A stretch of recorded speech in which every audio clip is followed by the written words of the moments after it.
Hi guys, Alan Eldridge from Optimal Movement Physical Therapy here in Redlands, California. I'm here with Sean Lee. We're going to be going over a gluteal activation exercise known as sideline hip external rotation. It's also more commonly known as the clam. Purpose of this exercise is to activate the glutes. It's really important for individuals who may be suffering from either low back pain or knee pain, as these individuals may be using their lumbar spine extensors or their quadricep muscles too much in order to compensate for the lack of gluteal activation. It's also really important for endurance athletes, runners, cyclists. If you're going to be doing a long event, you want to make sure that all of your muscles are working together to help you out. Also for individuals, athletes doing dynamic tasks, soccer players, volleyball players, basketball players, anybody landing from a jump, because your glutes really help control your femur, preventing the femoral internal rotation and adduction that may occur during landing from a jump, and that internal rotation and adduction can put a lot of unneeded stress on the knee during those activities.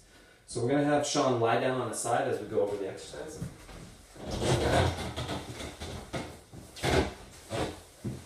So the first step is make sure that your athlete is set up in an appropriate position for this exercise. You want the thoracic spine lined up with the hips, lined up with the ankles, and you want the belly button pointing down towards the floor. What you don't want is your athlete starting in this position where there's some rotation, and what you definitely don't want is where your athlete is a little bit wonky, where the hip is pointing forward and the shoulder is pointing back, putting a certain amount of torque stress at the lumbar spine already. So make sure your athlete is set up appropriately. You're going to check your athlete's available hip external rotation range of motion. The reason for this is your athlete is going to be performing an isometric exercise at end range of motion. It's really important for activation. If your athlete is just performing at 50%, they're not going to get the appropriate amount of activation at the glutes. And if your athlete blows past his available range of motion, what ends up happening is rotation from the trunk, which again is just putting unneeded stress at the lumbar spine. So you really cue your athlete to brace at the abdominals, preventing any motion from the trunk. All motion should come from the hip. Feet stay together. Separate your knees. You should go to full external rotation at the hip. When your athlete can perform this one repetition appropriately, they likely need some resistance in order to really feel the muscles working. So for Sean, we'll go ahead and we'll add this red TheraBand just above the knees, just to provide some resistance in the external rotation. Okay, everything stays the same. Brace here at your abdominals, no movement here. Feet stay together, separate your knees. Good, a little higher, all the way up. Make sure your athlete gets the full end range of motion.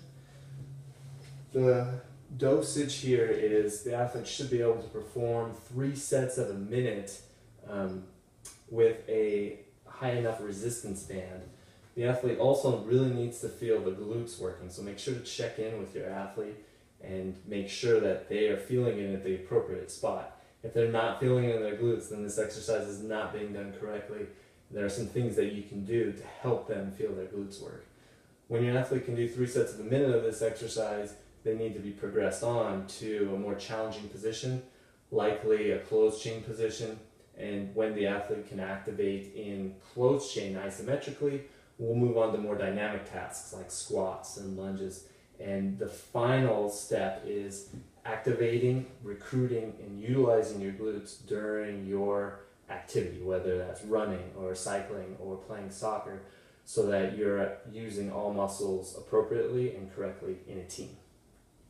Thanks, Sean.